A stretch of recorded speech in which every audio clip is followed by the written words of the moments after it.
Welcome to Don't Retire, Graduate, the podcast that teaches you how to advance into retirement rather than retreating.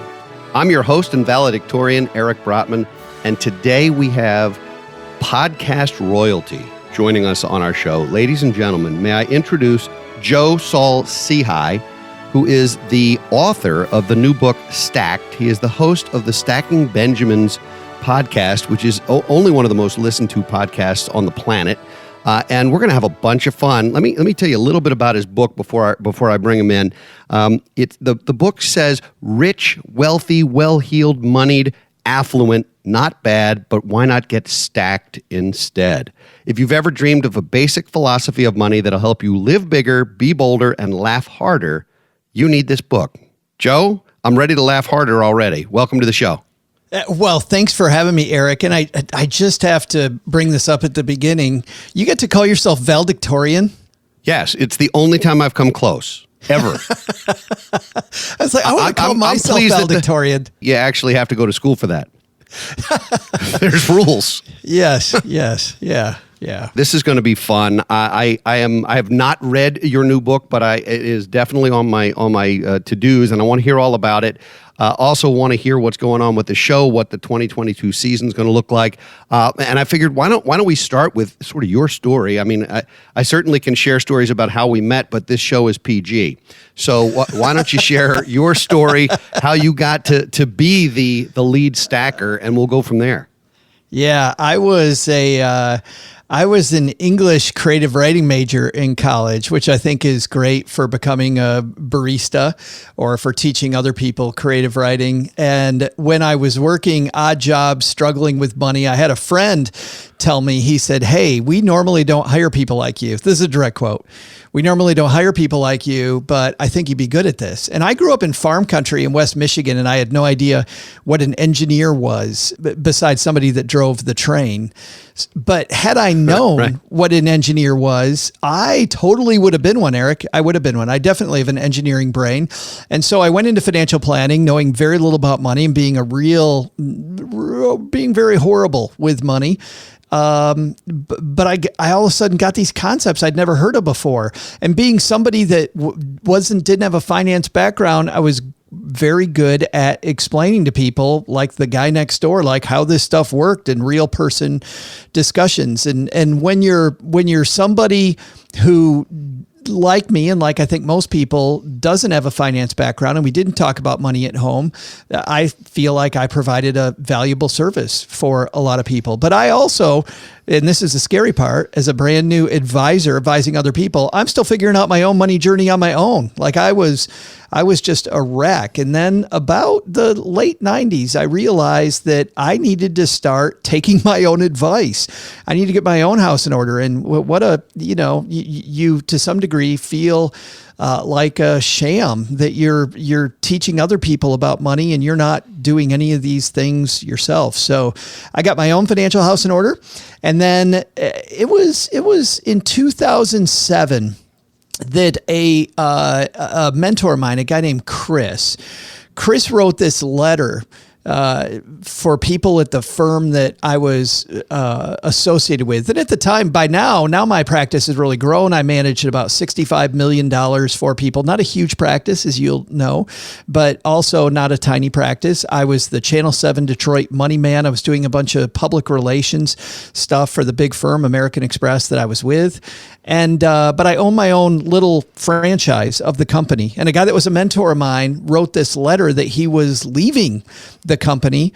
And his letter was wonderful. It said, I like financial planning. I don't love it.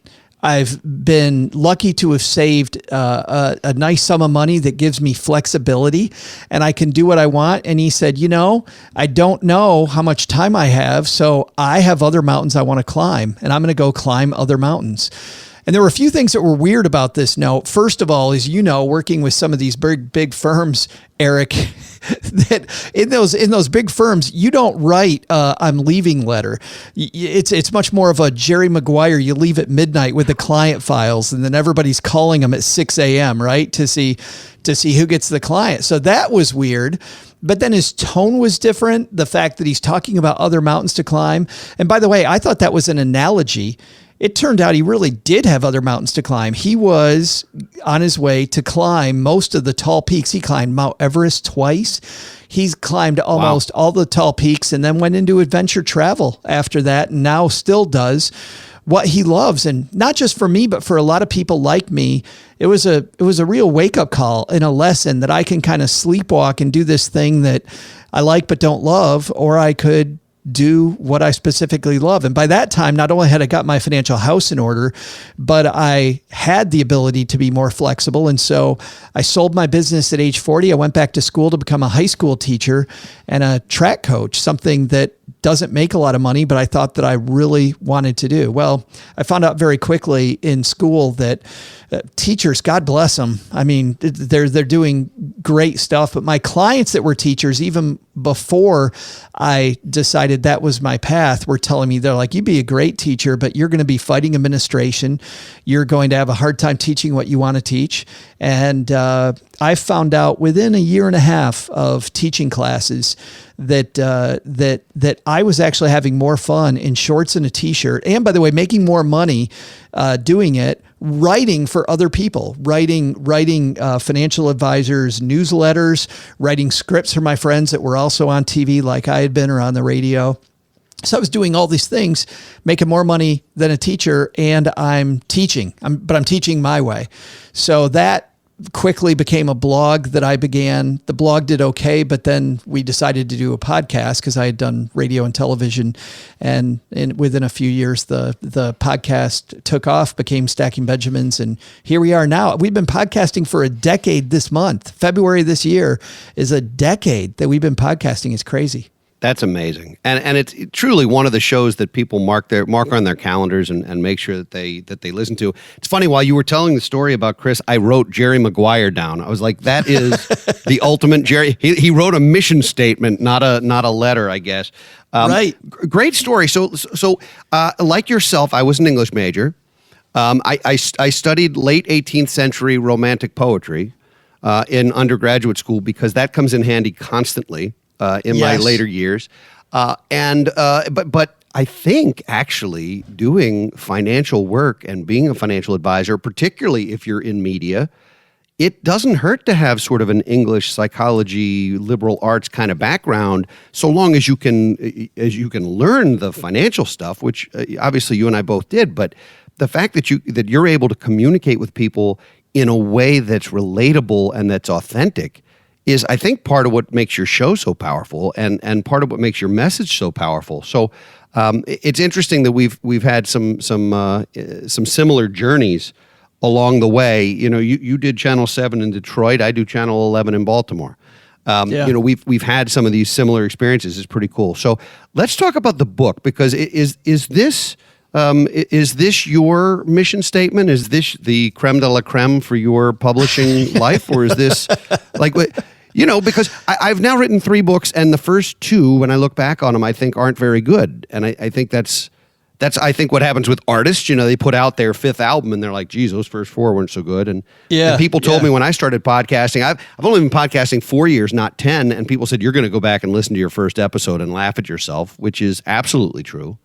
Yes. So tell us about the book, because the book is brand new, literally hot off the presses.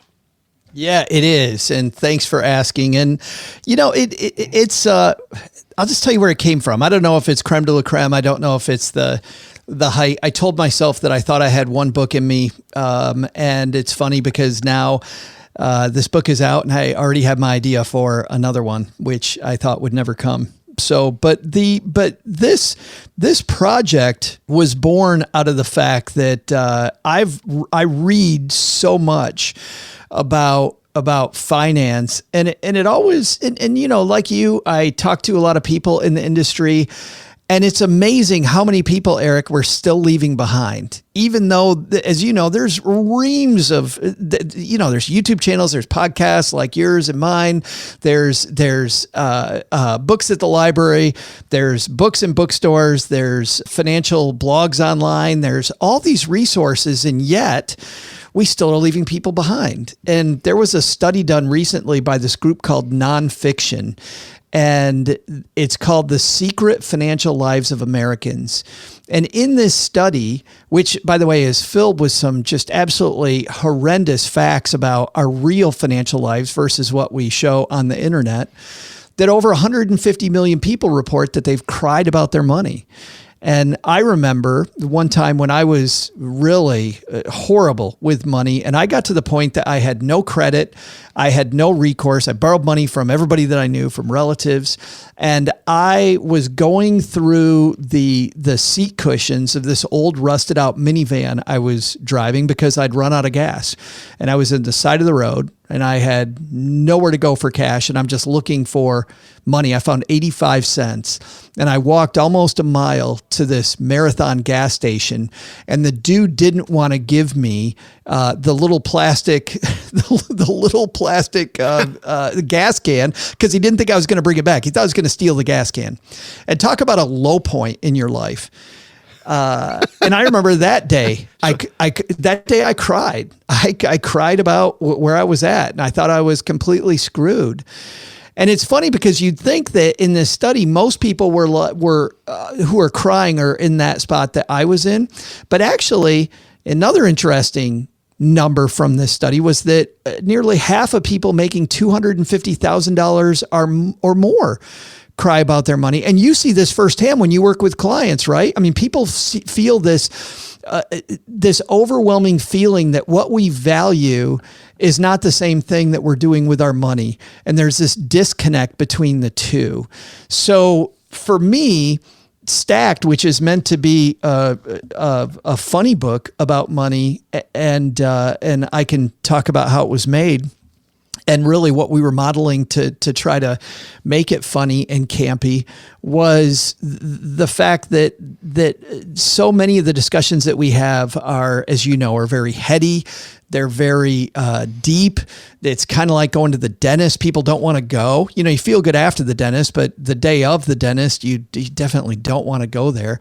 So it feels like these conversations we need to have, but we don't want to have. So the goal was to create a book that was funny enough and campy enough and usable enough at the same time that maybe some of these people were leaving behind, that we can catch them. That's such an important goal. I mean, there's so many things that I've read that show that that financial planning is perceived as a playground only for very wealthy people. And there are lots of firms out there who are busy making that abundantly clear in their advertising of, if you have this many dollars, please call us, which is so cavalier, but they do it. And it's one thing to have a target market. It's another thing to try and make a huge swath of the population feel worthless. But I love that you're trying to do something that's accessible to anyone. It's an important goal, and financial literacy, in my opinion, is the key to everything. If you're not financially literate, you can't possibly make good decisions. Did you return the gas can? I did return the gas can, and I wanted to flip it. No, I just wanted to make sure. And you probably should have mailed it to him 3 years later. That's just me. Right. But nonetheless, I wanted to come full circle. I didn't want to leave that story with a cliffhanger. Can I jump in, Eric, for just a second on what you said about financial literacy? Because this report, and I'd love for people to read this report, The Secret Financial Lives of Americans, because it lays the blame in two places. And one of them, and I'm going to get to it in a second, is exactly what you talked about financial planning being a playground for the rich, which is, not even eye roll. You get so frustrated by that. But they point at two different areas. Number one, they point at social media, and they actually look at things like real estate and how more and more people are investing in real estate. Number one, it's hot. Number two, it looks great in pictures, looks phenomenal on Instagram. And people are supposedly, by owning real estate, getting rich and living this fantastic life. And they talk about how real estate now is outpacing the stock market in terms of interest and involvement. And potentially, as you know, because of the illiquidity in real estate, we could be headed for another big problem in real estate because of it. Then a second thing they point to with social media is Bitcoin and cryptocurrencies, that while some of us are excited about the technology around crypto, there's a whole bunch of people who have experienced flat wages for a long time. They're not going anywhere with their personal finance. They're crying about money. And the easy way out of it seems to be this new thing that looks like the lottery. It isn't, we're not interested in the technology. We don't understand the technology. We just think this is the quick and easy way to get rich. But then they transition from that at the end of the study to laying a lot of the blame at the foot of banks, and the fact that banks and the financial system do a bunch for wealthy people already to create rewards and programs for wealthy people by charging people at the bottom of the pyramid these horrendous overdraft fees, these small account position fees. And instead of educating people and bringing along these people with us, and by the way, the study even does a great job of pointing out how much money banks would bring in if they actually spent time on these people. They could bring in a bajillion people, so they could give even more money to rich people if they treated people at the bottom of the pyramid better. So it is frustrating. And people at the top will also tell you that you know what, having a plan isn't important if you're already rich. It's the key to get there. That is truly the key to get there. So yeah, to your point, it's incredibly frustrating when you hear misnomers like that. I'm in agreement with you. It is the key to get there. I also think it's the key to stay there, but it's much easier to stay wealthy than to get wealthy. I don't think there's any question that that's true. Yeah. So you mentioned real estate and you mentioned crypto, and this reminds me of something I used to refer to as my cab driver theory. I traveled a lot, and in the days before Uber, I was in a lot of cabs. And in the late 90s, every cab driver was telling me what tech stocks they were buying. Right. Just volunteering that they were buying, pets.com. And if that wasn't the writing on the wall, these same cab drivers 8 years later were telling me about the real estate they were flipping just in time. And now I can't even go out to dinner, and not have a waiter or waitress ask me, which crypto they think. And I'm like, what are you doing? Like, no, don't possibly go there. But this idea of getting rich quick is so titillating that's why you see these folks do the lottery or do gambling. And cryptocurrency is potentially a major shift in how finance works. But right now, it is controlled by a very small number of very big players, all of whom could crush everyone else in an instant if they felt like it. And that's a very dangerous place for the average investor or average human to be. So as soon as you start hearing in the back of your Uber or your cab, oh, I bought this coin or that coin, that's usually a sign to run, don't you think? Absolutely. And you're right. I remember, you and I can go into some of these old guy stories, but I got fired in 1999 by somebody, Eric, because their portfolio only did like 45%. I remember that. Yeah. I was even the type of financial planner where we would publish returns, or that we, it was always about the planning and about strategic diversification. I remember arguing with my client and saying, listen, we're diversified for a reason. You stay diversified because you reach your goal that way. And he's like, no, my friends are doubling their money and they're all in pets.com and, Web 1.0. And remember hearing back then about the new economy, right? I remember hearing that, no. Mm-hmm. The balance sheet doesn't matter anymore, Eric. The balance sheet doesn't matter. See, now it's all about ideas. And even if you're losing money hand over fist all the time, hey, it's a new economy. Well, it turned out to be the same economy a couple of years later. Yeah. And the Munder net story where people, I actually had the same experience in 99 with people saying, why are we up 45%? I did have those conversations and I'm thinking, how about you're welcome? Let's go get lunch. Right. But there was this idea that if we weren't doing 100%, something was wrong. And even the indexes at that time, the S&P was so heavily weighted towards a couple of small tech companies that when it got clobbered, it really got clobbered. And people who didn't take heed of that diversification really got crushed. And I think that's the pendulum that we live in as advisors with consumers and just as human beings, this pendulum between greed and fear. And Warren Buffett said it best. He said the time to be greedy is when others are fearful, and the time to be fearful is when others are greedy. And if that's not the most prophetic thing I've ever heard in personal finance, I don't know what is. But that's your one rule book to live by, Joe. Yeah. Chase the opposite direction. The lemmings are all going for that same cliff, aren't they? Yeah, well, think about, Sir John Templeton, right? I mean, Templeton built a fortune on if everybody looks right, I look left. That was his first rule of investing and served him well for his entire lifetime. So I want to talk about stacking Benjamins because it is true. First of all, I've had the great pleasure of being in your basement for the recordings, and I am actually in my basement today doing recordings because of some snow that we're having at this time. So we're swapping basements today, Joe, but tell me about the show. How has it evolved over this decade? And what do you look back maybe as one of the biggest victories for the show and maybe one of the biggest mistakes that you've made while doing the show over the years? Wow. With the show was created, when it was created, the thing that I regret most is that we didn't start it sooner.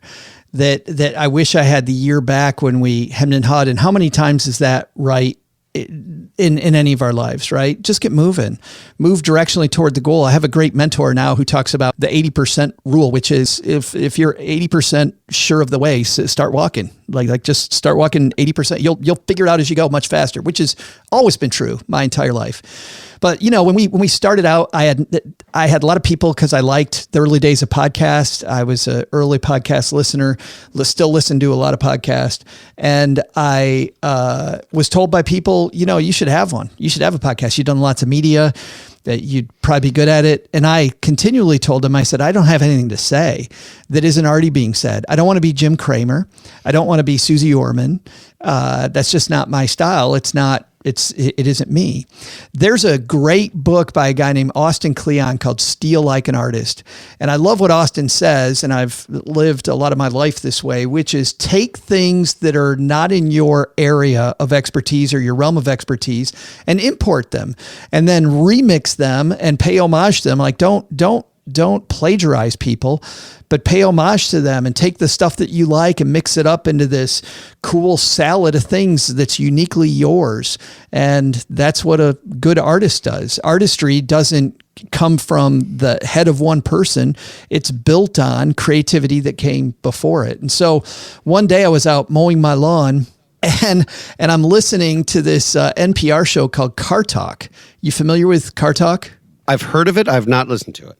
Yeah. So it's these brothers who call themselves Click and Clack, and they take people's calls about their cars, and they spend probably most of the show, Eric, laughing. And I realized while I was listening to Car Talk, I thought, I am learning nothing about a car.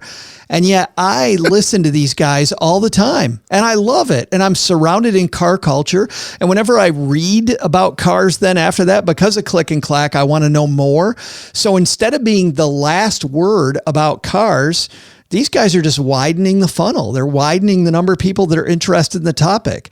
And I thought, what a cool thing that is. And all of a sudden I realized that's our show. Because at the time, there was no podcast that was the first word instead of the last word, that was curating all these great voices like the Eric Brotmans out there that are showing an audience that there are a lot of different voices. There's a lot of different ideas, and there's not really one right way to do this. We can have fun talking about the different ways to do this and dive into it a little more, and also talk about things that are financially adjacent. And that actually came later, and that might have been our biggest win. But initially it was, let's make Car Talk. And then from there, it was a series of inside jokes. I'm in Texarkana, Texas. There are no basements in Texarkana, Texas, which is why the show is going to be live from my mom's basement. The second thing was that podcasters still to this day are pretending they're not in mom's basement. Some dude who's talking about his favorite sports team on a microphone, he's definitely in mom's basement, and he's trying to tell you he's not. He is. So we thought we'd embrace it. Plus, there was a show that my kids were listening to on XM Kids called Absolutely Mindy. And we loved this show. And she was, the setup for her show was that Mindy was grounded and she was supposed to be cleaning her room, but instead she was using her hairbrush as a microphone and had this internet radio show where she had all of her friends call in. And my kids would call this show all the time on XM. They'd hear themselves on the radio. Mindy was hilarious. hilarious. And I thought, what a fun construct, the fact that Mindy's grounded and in her room. So I thought, what if me and my co-host were in my mom's basement and we have these characters on the show? My mom's neighbor, Doug, is our announcer guy. He's this offbeat, fun character. And then my co-host, who's a working CFP, Josh Bannerman, we decided we'd just call him, well, he wanted to speak very bluntly at first. So he said, okay, what if I don't use my real name? What if we come up with a name? And we thought, okay, I'll be Joe, because by then I'd sold my business, obviously. So I could just be me, and we'll just call him the other guy. And then we realized the other guy is OG, like Original Gangsta. So it's Joe and OG, mom's neighbor Doug, and mom in the basement. And the cool thing is, you know, when we put the word out to personal finance people to come on and join us, they did. And those segments are fun and they're gratifying, having some of the top people in personal finance on the show. Really, I think we've had pretty much everybody I've wanted except for, you know, Dave Ramsey hasn't come on, and I really don't know if I'd want him. We've talked to his daughter, Rachel Cruz. I love her. She's fantastic, but I don't really know if I care to talk to Dave. And we haven't had Robert Kiyosaki, and even though I like his story, everything I've heard about him personally, and the things that he's done personally, kind of not really living what he's telling you. So while I'm a fan of Rich Dad, Poor Dad, not that big a fan of him. And we haven't had on Jim Cramer. And we tried to get Cramer, and I'd love to have Cramer on the show. And something that is funny, but it was wonderful. Jim Cramer's secretary was amazing. And I talked to her 3 times about the show, and she was super nice. And frankly, we were just too small. He has such demands for his time, and our audience is not big enough for Jim. And you know what? That's fine. We'll get Jim Cramer at some point on the show.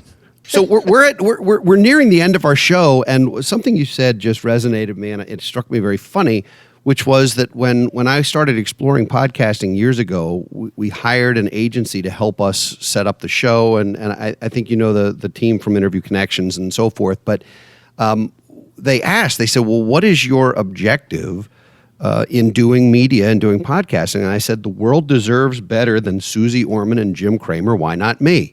And you said those exact 2 names together. So either you've been listening to my inner thoughts, or you have like my iPhone, or great minds think alike, or something like that. It's probably we're pretty brilliant. Great minds think alike, but sadly, so do feeble minds, just for the record. So we're nearing the end of the show. I want to make sure that you give everybody a chance to know how to find you, and you're everywhere, but the best place to find you and to get a copy of Stacked, and I need an extra credit assignment, that one takeaway, the one thing folks can do from saying, you know, I spent time with Joe, I wasn't with the whole cast of characters, OG and his mom and in the basement and so forth, but you know, your show's like a cross between Wayne's World and the Howard Stern Show, which I think is a huge win in and of itself. Great characters and good time. So where can folks learn more about you and pick up your book? And what would your extra credit assignment be for the folks out there who don't want to retire, they want to graduate?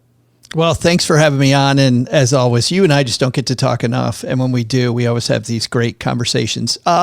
You can find me every Monday, Wednesday, Friday at the Stacking Benjamin Show. And we've had some great guests on lately.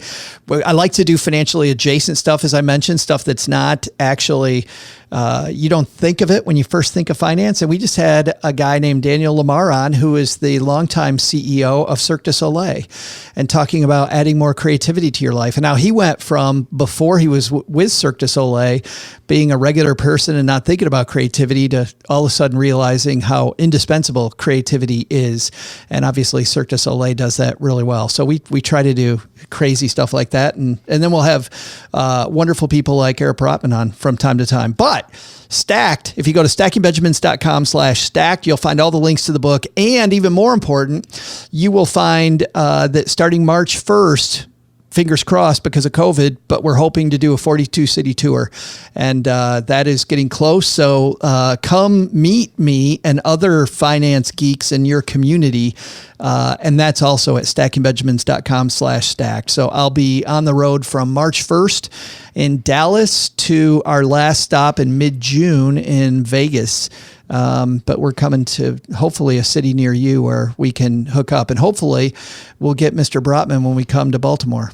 I'd love it. Count me in. So that's a good extra credit assignment for me. How about for our audience before we close? Oh, yes. My extra credit, and this is big. This is not just big in the book. You'll find this resonates all the way through my book, but it's big for everybody in life. Go automate something today. Because the key, I don't think, Eric, is discipline. Especially if you're just getting started, it's not discipline. Anybody who's wealthy will tell you discipline had a role, but it didn't get them there. Automation got them there. Go hide money from yourself. Get a savings plan automated, or get your debt payoff automated. That is, I think, the key to wealth. Phenomenal advice. Joe Saul-Sehy, thank you for joining us. I look forward to our next conversation, be it your basement or mine, or somewhere on tour. Be great to see you. Sounds great, man. Thanks so much for having me. I'd like to thank all of you for listening to Don't Retire, Graduate. If you like what you hear, please subscribe to our podcast and leave a review on Apple Podcasts or wherever you listen to your favorite shows. Please also check out our books, workbooks, and online financial literacy resources at brotmanmedia.com. We'll be back next week with another installment of Office Hours, and in 2 weeks with another engaging guest. For now, this is your host, Eric Brotman, reminding you, don't retire, graduate. From this day forward, let us begin changing the way we view retirement. Today, I implore you, don't retire, graduate. Visit our website at brotmanmedia.com to subscribe. And please like us and post comments on social media. Securities offered through Kestra Investment Services, LLC, Kestra IS, member FINRA SIPC. Investment advisory services offered through Kestra Advisory Services, LLC, Kestra AS, an affiliate of Kestra IS. Kestra IS or Kestra AS are not affiliated with Brotman Financial or any other entity discussed.